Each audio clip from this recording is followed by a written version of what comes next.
Warning, this program is entirely fictional and made by a sole Canadian man. All characters and events in the show, including the host, even those that are based on real people, are entirely fictional. The following program contains mature subject matter. Viewer discretion is advised.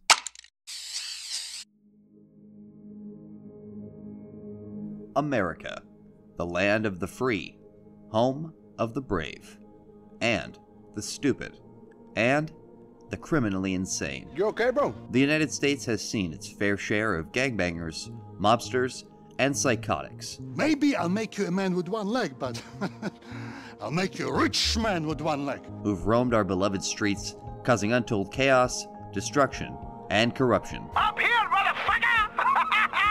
Tonight, on Grand Theft Auto Biographies.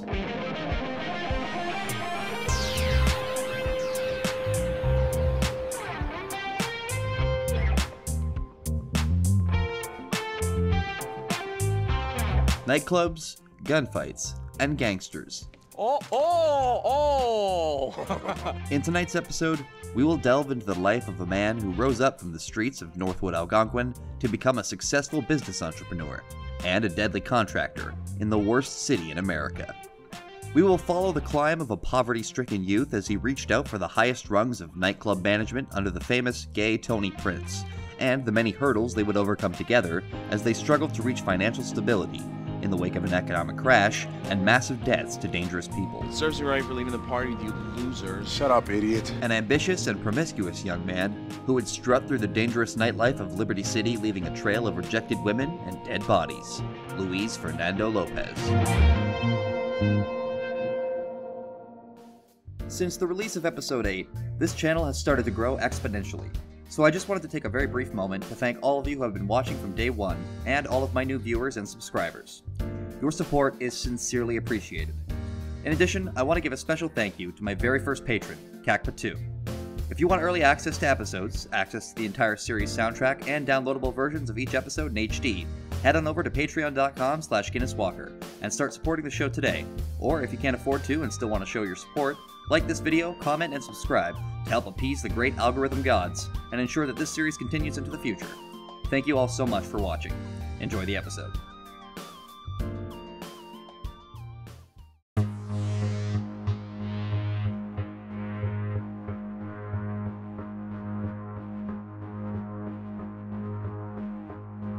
Luis Lopez was born in Northwood, Algonquin in 1983 to Adriana Yanira Lopez and an unidentified U.S. Marine, who abandoned the family when Luis and his two siblings, brother Ernesto and sister Leta, were still very young. Luis had a fairly typical upbringing for a poor Dominican boy in America, which is to say one fraught with frequent gang encounters, as well as a constant exposure to drugs, abuse of authority, and discrimination. Together with childhood friends Armando Torres and Enrique Bardaz, Lopez would take to dealing drugs in order to have his own money, and find that he was quite good at it to boot, spending a large chunk of his late childhood and early teens selling to his schoolmates to get by. He was likely influenced into this lifestyle by other known criminals from his neighborhood, Oscar and Alonzo Gomez, as well as Teddy Benavides and Willie Valerio, who were 3 years Lopez's senior and all grew up together. By 2000, at age 17, Luis would be sent to juvenile hall after an incident in which he shot a teacher who had felt up his younger sister Leta, though for some reason the crime was never added to Lopez's criminal record. Just a year later, fresh out of juvie, Lopez would be arrested for a crime later thought to have been perpetrated by Torres and Bardaz, a Grand Theft Auto, which landed Lopez in a Liberty State prison for 2 years. While inside, Lopez would be forced to bulk up, having been relatively scrawny beforehand, and occasionally referred to as Little Luis, in order to protect himself from the less than friendly population of the American prison system. By the time of his release in 2003, Lopez's siblings had both left Liberty City, leaving Luis the sole provider for his mother, who had become unemployed, forcing Luis to find new income quickly, which he did by participating in illegal cage fighting matches in Northwood. In 2005, Luis's life would forever change, when through a combination of his time as a fighter and his time inside, he'd become brawny enough to be hired by renowned nightclub manager gay Tony Prince. 45 years old, and I get my kicks doing blow with 17-year-old kids whose only claim to fame is that people know better what their vagina looks like than their face. I should be sent to prison, shouldn't I? With whom Lopez would quickly begin developing a father-son relationship, with Tony being the daddy I never had. Trying to go legitimate, Luis would cut all ties with his former criminal friends, with the exception of Torres and Bardaz, as well as, for a time, cease his career as an underground fighter. Prince would pay to have Lopez take helicopter flying lessons, advanced driving lessons, and overall improve his lifestyle with a steady stream of income, despite losing respect on the streets from the perception of him becoming Tony's lapdog. Lopez would serve Prince loyally for several years, eventually becoming his full-on business partner and taking on more duties as a club manager, while the debaucherous Tony was slowly consumed by his growing addiction to multiple illicit drugs. Piss off, I wanna die. Okay, man, if that's how you want it. Yeah. Come on. Let's go. Come on. Over here. Over here.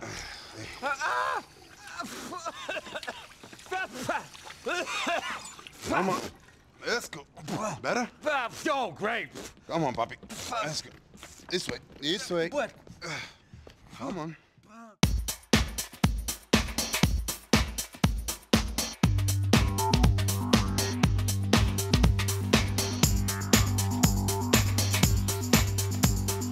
By 2008, Tony was struggling to keep his nightclubs Masonette 9 and Hercules open due to waning finances, and as a result, would begin taking on massive amounts of debt from multiple lenders, including the Ancelotti crime family and business entrepreneur Maury Kibbutz. Tony's my boss and my friend, so I'll help you out a little. But if you mention my host again, I'll put you in the fucking ground. One day, while collecting money for Tony at the Algonquin branch of the Liberty Bank on Columbus Avenue, Louise would be caught in the middle of a bank robbery conducted by the McCreary crime family and assisted by Nico Bellic. Nico would coincidentally go on to cause a great deal of trouble for both Tony and Lopez, who was nearly killed himself after another customer at the bank that day, Eugene Reaper, attempted to stop the robbery in progress, successfully killing St. Michael Keene before the McCreary brothers in turn killed the hero. Not long after leaving the crime scene, Louise would arrive at Tony's apartment and be confronted by Ancelotti-made man Rocco Pelosi, along with enforcer Uncle Vince, looking to collect on Tony's debts to Don Giovanni Ancelotti. Hey, Tony! The door was open. Man, it's easier to get into your apartment than into your nightclub. A stressed Tony would plead with Louise to work for Rocco in order to keep the Ancelottis happy, which Lopez eventually agreed to. I fucked up. Good and proper. I work Algonquin nightlife 20 years. I beat everyone. Mayors, rivals, drugs, everyone. And this time, I fucked up! Louise would help Pelosi in dealing with Ancelotti business, interrogating a union official into revealing the family behind a large construction project in Castle Gardens, and later be sent to negotiate helping the Chinese triads with a construction licensing issue, which ends in a shootout after Louise refuses their request. Yeah, really? What is wrong with you? I was supposed to be the irrational idiot with the anger issues. He would also be forced to work for Maury Kibbutz, whom Louise developed an almost immediate distaste for due to Maury's obnoxious and often mean-spirited sense of humor and his general demeanor. Louise would help Maury in dealing with rivals who refused to work with Kibbutz after he'd continuously ripped them off, but Lopez's refusal to stroke Maury's ego eventually led the older Kibbutz brother to challenge Louise to a triathlon race with all of Tony's debts and obligations to Maury on the line, with the incentive of having Lopez work for him indefinitely should he lose. When Louise did win, Kibbutz would have Louise perform one final job, stealing a trio of expensive vehicles with help from Maury's younger brother, Brucey, during which Maury intentionally calls the LCPD in order to make the chase more interesting. After closing up all business with Maury, Louise would encourage the often antagonized Brucey Kibbutz to stop taking his brother's abuse, empowering Brucey to snap and punch Maury right in his nose. The marshmallow man. More. This pale piece of turd. All right, cut it out, M. Man is nothing but beyond pathetic. That's it, boy. Cut it out. Yeah, yeah. Are you kidding? Yeah. Oh, God. Oh, yeah. What the fuck, man? What the fuck are you doing? Oh, you know the rules. I'm sorry, Maury. I forgot, man. Never in the face. Oh, come on. This is top work up here. You know that I got a weakened septum. Okay. Oh, Just don't tell Mom, okay? Okay? Okay. Just, you're gonna take me home. Yeah, shit. Come on, let's go. Okay, come on. Yeah. Okay. Hey, I'll see you ladies later, okay? Yeah, I'll see you at the club or something. Okay. I heard something. While facing plenty of money issues himself, Louise would also help his mother at this time with her own debts, primarily to a loan shark named Mr. Santo, who threatened to continuously harass Mrs. Lopez if Louise didn't participate in another illegal cage fight, taking a dive during the third round to secure a big win for Mr. Santo. While dealing with his frustrating mother, Lopez would also take time to assist old friends Armando Torres and Enrique Bardaz with their fledgling drug running operation, participating in a robbery and a drug deal, which both go awry, and making a habit of helping the hustlers steal drugs from various gangs across the city in order to keep their financial costs low by robbing product instead of buying it to sell. It's our connection, bro. Tourist package in town. No, I got that raw, baby. You already know. To a fruitful relationship. Oh, Tírala. Dale. It's gone. Yo, what the fuck? That sounds. Yo, you motherfucker, you set me up, huh? You a follow, right? Yo, we wasn't. Were you, baby? What's going on? Crazy, What's man. going on? They must have got it on our phones. Yo, fuck that, you fucking amateurs. I'm out of here, man. Despite their tenuous financial situation, the high prestige of Tony and Louise's clubs would attract big and small players alike from across the city. One such player would be real estate developer and entrepreneur Yusuf Amir, who was in charge of the development of a project at Castle Gardens and was aiming to take Liberty City by storm. To that aim, Amir would propose the idea of franchising the Masonette 9 in Hercules' name and additionally hire Louise personally to help him expand his absurd collection of rare and often superfluous vehicles. In order to obtain for Yusuf a prototype military attack helicopter called the Buzzard, Louise would sneak aboard the yacht of an alleged South African slave and arms trader, Frikkie van Hardenberg, whom Lopez would kill along with all of Hardenberg's associates aboard the ship, using the Buzzard's advanced and experimental weaponry. Louise would quickly become friends with the eccentric and unfiltered Amir, inadvertently becoming even more directly involved with Yusuf when Lopez killed two business partners who had intended to ambush and kill Yusuf himself. Continuing to build good favor with the rich real estate developer, Louise would also steal a National Office of Security Enforcement armored personnel carrier as it was being transported across the city and tear through the resulting LCPD task force that attempted to stop Lopez before delivering the vehicle to Yusuf, where it was presumably added to his ridiculous collection.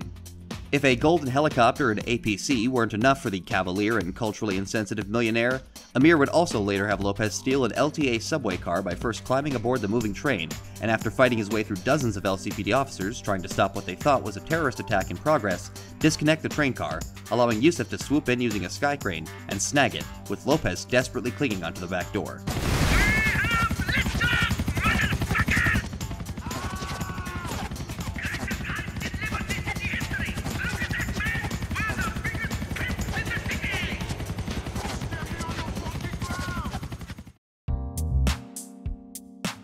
Though Louise had cleared Tony's debts to Maury Kibbutz, he remained in the service of Rocco Pelosi, who tasked Prince with finding a way to bomb targets for the Liberty City Transportation Authority, causing issues for the Ancelotti contracts. Finding Tony in a dazed state, despite the presence of his boyfriend Evan Moss, Louise would forcefully incapacitate both Prince and Moss in order to carry out the faux terrorist act for Pelosi himself.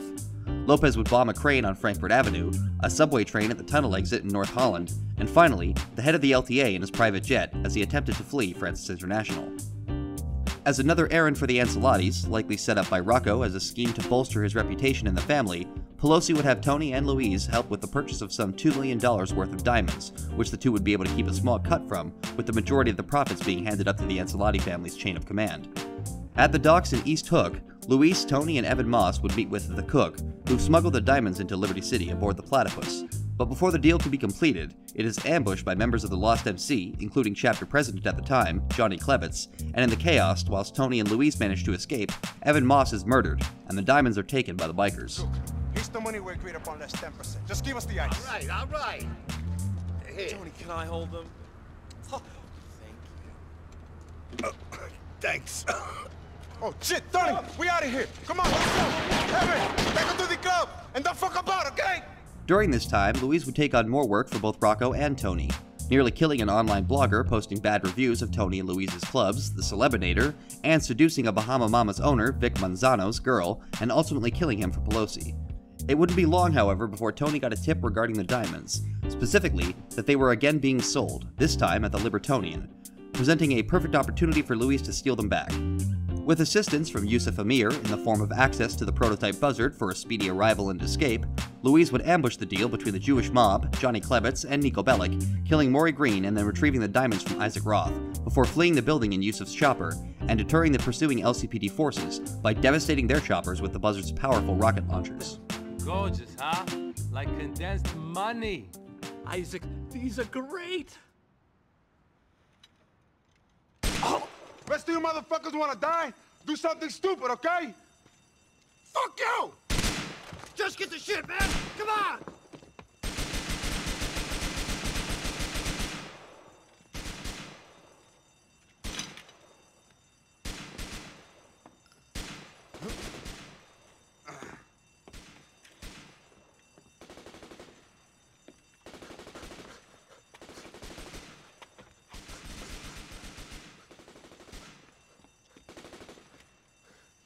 Wait!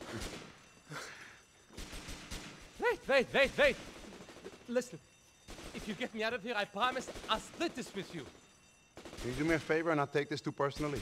What? These were stolen from us first, bro.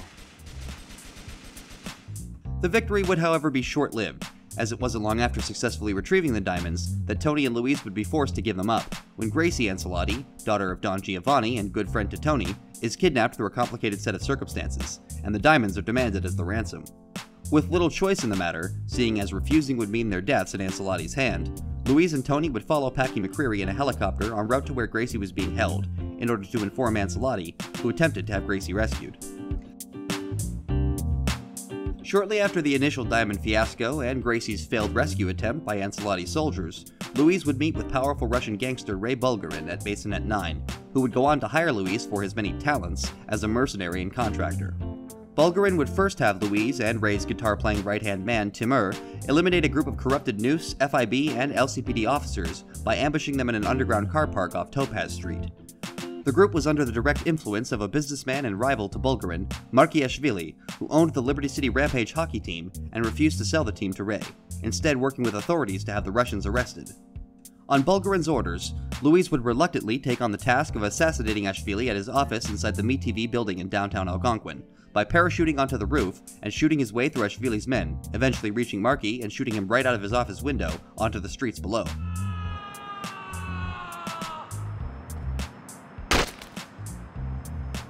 After eliminating Ashvili, Lopez leaped from the building and successfully escaped by landing on a moving truck driven by Timur and fleeing the scene before the authorities arrived to investigate. Unfortunately for Louise, Bulgarin would eventually learn of Lopez's involvement in stealing the diamonds sold by the chef in East Hook. Being the original owner of the diamonds, Bulgarin would lure Lopez to the roof of a building at Columbus and Denver, where Louise would find the severed head of the man who originally sold the diamonds, with Ray declaring that he would do everything in my considerable power to drive you and your faggot master from this earth. Forcing Louise to deal with multiple snipers on nearby rooftops and flee the area while being pursued by more of Ray's assassins, whom Lopez promptly eliminates.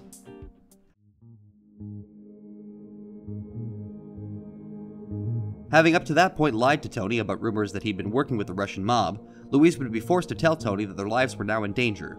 Louise would initially propose returning the diamonds to Bulgarin to make peace, but in an unfortunate turn of events, the Ancelottis had failed at rescuing Gracie, who was now instead being moved to a new safe house, and a new deal had been arranged by Don Giovanni to exchange the diamonds for Gracie's life.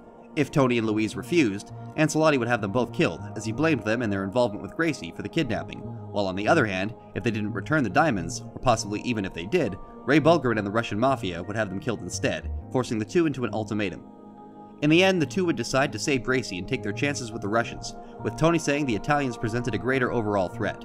They would meet with Nico Bellic and Patrick McCreary on Charge Island to perform the exchange, where Gracie was safely returned to the duo, only for Ray Bulgarin's men to arrive looking to kill Nico and Louise for their respective meddling in his affairs, forcing Lopez, Tony, and Gracie to flee the island by boat while fighting off the Russian pursuers. I'm here for you, sweetie. Hand over the fucking stuff! All right, calm down, both of you. Oye, we put the ice in the middle, we walk back. Then, you send over the girl. We leave, and you pick up the stuff. Entiende? Sure. Show us the goods.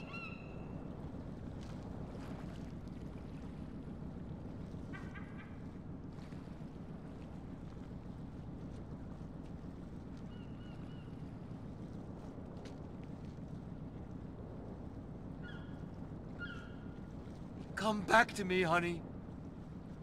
Let her go.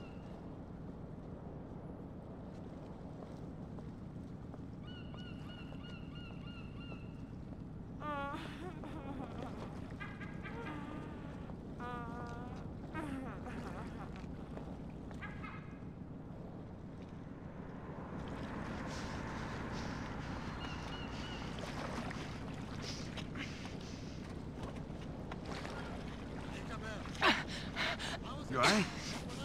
Shit! Fuck! Babe, you okay? Where did you fucking kill them, you fucking nothing? Huh? You! Fuck! Go, go!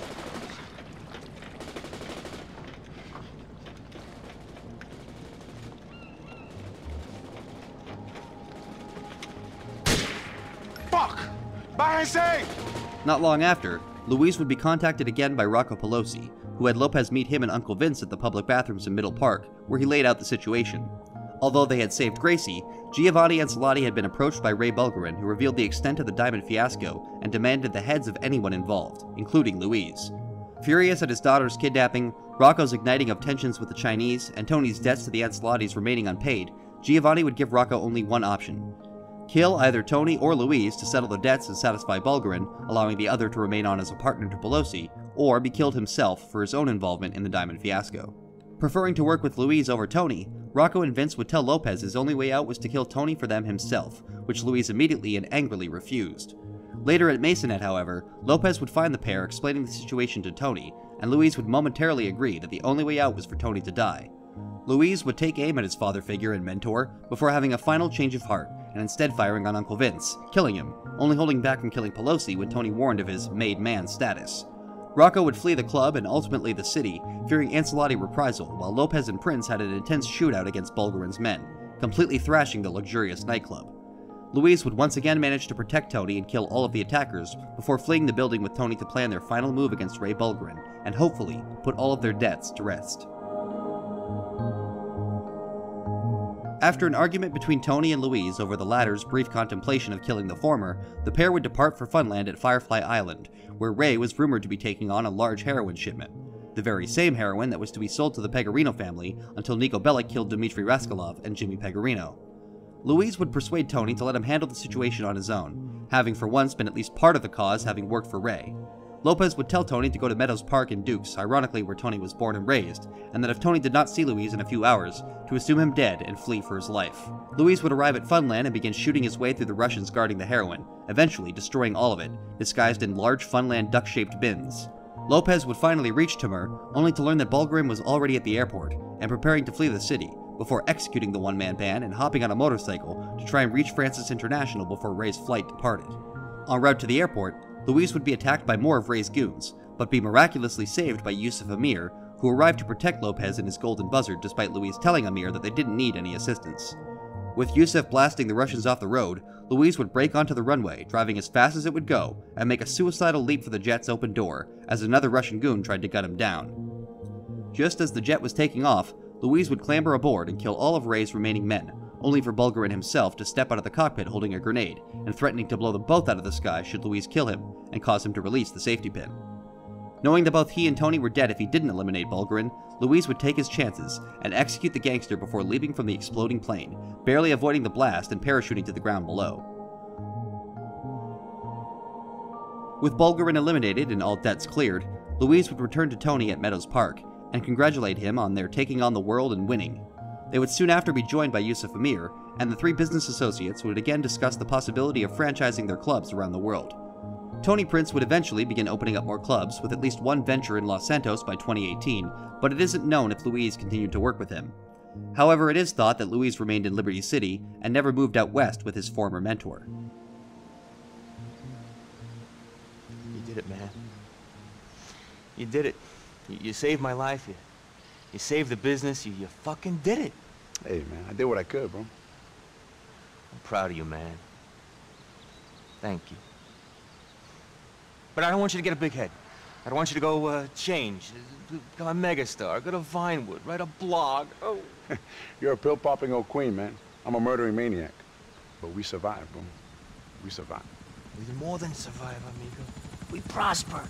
We took on his town and we won. We took on his place and we gave it the fucking finger.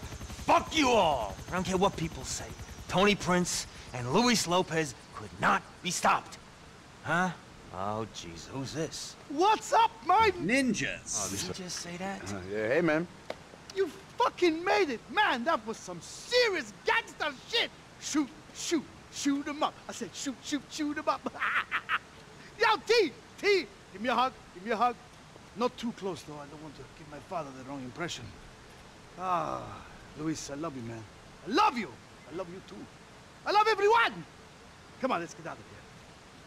Oh, by the way, I think my father may be into franchising clubs. I know, franchise is not the way to go. The club is all about the people. Fuck the people! Fuck them all! Whip out your dick and piss all over them. You're gonna go a long way in hospitality, my friend.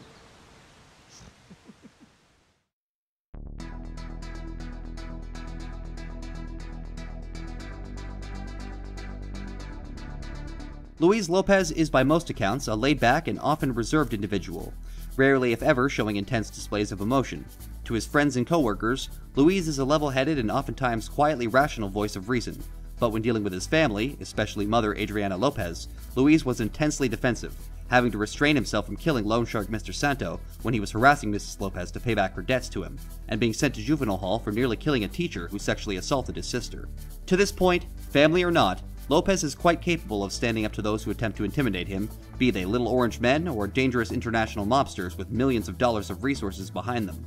While Lopez would bolster his take-no-nonsense attitude after bulking up in prison, even beforehand, he was a considerable danger, as clearly evidenced by his attempted murder at age 17, years before demonstrating his loyalty to his friends and family, and even further when he took the heat for Grand Theft Auto, likely committed by Armando Torres and Enrique Bardaz, and wound up in the American prison system. Despite remaining close friends with at least Torres and Bardaz, Lopez showed a clear disdain for the street gang lifestyle that defined the majority of his youth, up until meeting Tony. Even with his objections, however, Luis would voluntarily assist his friends in their attempts at becoming successful drug dealers themselves, participating by some estimates at as many as 50 or more gang-related robberies on behalf of Torres and Bardaz during 2008 alone, although it isn't clear if this assistance persisted beyond the events of that year. A noteworthy aspect of Luis's life that differs from perhaps all other subjects so far seen on this program is his known and extensive sexual encounters with numerous women, many of them famous throughout his time as a bouncer, floor manager, enforcer, and business partner in Liberty City. Damn, this is what I'm talking about. While most of the criminals on this program so far have in some capacity derived satisfaction directly from their violent work, it doesn't seem to be the case for Luis Fernando Lopez, who is more accurately described as an otherwise normal man with an above-average sex appeal, who is driven more by that universal force than by his natural talents as a deadly and effective bodyguard and occasional mercenary. Luis has been linked in some capacity to numerous women throughout Liberty City, including his 8th grade teacher, who sexually assaulted Luis at age 14, likely taking his virginity, though Luis was proud of the act, Danny Lupicella, the daughter of the Lupicella Mafia Don, whom Luis stopped dating after her father Tried to get her daddy to cut my balls off, resulting in Lopez refusing to date any other women tied to the mob, Joni, a co-worker of Luis's from Mason at 9, who was known to also have a friendship with Luis, one that most definitely included some benefits, Daisy Cash Coos, a supposedly famous debutante from London, England, with a cocaine addiction, Poppy Mitchell, famous romantic comedy movie star sometimes called America's favorite daughter, Monique, one-time girlfriend of Luis who later began a relationship with Bahama Mama's owner Vic before Luis ultimately killed him, Margot, an obsessive woman with stalker tendencies whom Luis dated briefly in 2007, she harassed Lopez on multiple occasions attempting to make him take her back, Kay Hartman, a known frequenter of nightlife and criminal parties whom Lopez hooked up with in 2008 before exchanging numbers, it isn't known if they continued to see each other casual or otherwise, and many more women across Liberty City with little or no details available. It isn't known exactly how many partners Luis has had, but it can be said with almost complete certainty that he is the most promiscuous and sexually driven criminal we have so far seen on this program. Luis Fernando Lopez is an Afro-Latino man of Dominican descent, who was 25 circa 2008. Prior to his time in prison, he was known to be relatively scrawny, but following it, he became significantly more muscular. He has short black hair, a mustache, and his chin is often slightly stubbled. He is often seen wearing an earring in his left ear and sports a tattoo of his own name across the right side of his neck. During his time as a nightclub bodyguard and eventually joint owner, Lopez was seen wearing many different outfits, but most frequently wore a combination of jacket and blue jeans plus white tennis shoes, though he was known to dress up in more lavish suits that complemented his natural aesthetics once his extravagant lifestyle under Tony Prince afforded him this luxury. Speaking both English and Spanish growing up, Lopez developed the common regional accent of many Latinos in the Liberty City area, often speaking in combinations of both languages, especially among his Spanish-speaking friends. ¿Entiende?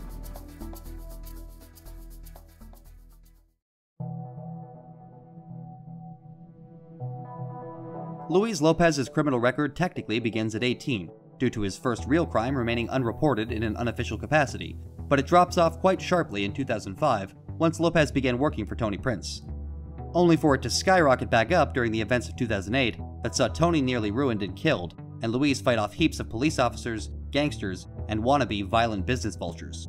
Prior to 2008, most of Lopez's crimes are minor in nature.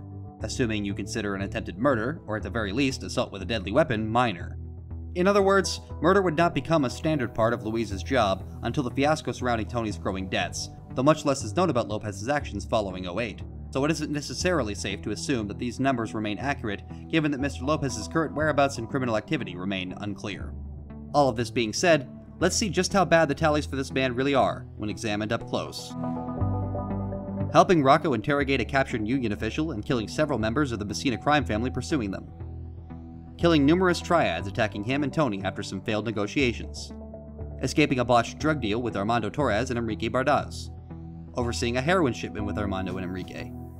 Helping Armando and Enrique attack numerous gangs to steal their drugs and build their own drug empire. Stealing a buzzard from Frickie van Hardenberg and using said buzzard to destroy Hardenberg's yacht, killing everyone aboard. Killing Tahir Saeed and Ahmed Khalil, along with several LCPD officers. Stealing an APC from the LCPD and using said APC to kill numerous officers. Using remote explosives to destroy a crane, a subway train, and a private jet. Killing Maury's associates and his men for not paying his debts to Maury. Helping Maury and Brucey steal 3 sports cars. Attending a diamond deal alongside Tony and Evan Moss, and killing numerous bikers that ambush the deal and pursue him and Tony. Killing Vic Manzano and his guards. Giving the Celebidator a near-death experience so that he would stop posting bad articles about Tony's clubs. Ambushing a diamond deal between Nico Bellic, Johnny Klebitz, and the Jewish mob, killing Maury Green, stealing the diamonds, and destroying several pursuing LCPD helicopters. Helping Ray Bulgarin and Timur kill numerous news officers. Parachuting into the MeTV building and killing Markiashvili and his guards. Killing several of Bulgarin's men who ambushed him. Stealing an out-of-service LTA subway car and killing several LCPD officers pursuing him. Killing Uncle Vince and numerous men working for Bulgarin. Destroying Bulgarin's heroin supply, killing numerous Russian mobsters, including Timur, boarding Bulgarin's private plane, killing Bulgarin, and destroying the plane. While the numbers presented on this program are always to be taken with some skepticism due to the unverifiable and unpredictable nature of many dangerous criminals, for Luis Lopez, these numbers may be highly inflated, due to the largely unknown factor of just how much Lopez assisted drug dealers Armando Torres and Enrique Bardaz. A number of our sources claimed that Lopez only participated in 2 jobs with the men during 2008, while others claimed it was as high as 50 or more. Due to the violent nature of these endeavors, stealing drugs from other dangerous criminals liable to give chase, if we assume Lopez killed around 10 people during each of these jobs for Torres and Bardaz, plus committed at least 1 Grand Theft Auto per job, as Luis often either stole the rival gang's delivery vehicle or stole other vehicles in pursuit of returning the drugs to his friends, then Luis's numbers are much higher, as these crimes would account for nearly half of all of Lopez's murders. Given this uncertainty, we can't know if Luis's numbers are truly comparable to some of our more recent examples on this program. However, even if the estimates are as low as possible, Lopez would still emerge with a death toll exceeding 400 people, which by any normal everyday American citizen's standard is still obscenely high, even if it falls short of men like Nico Bellic or even Johnny Klebitz.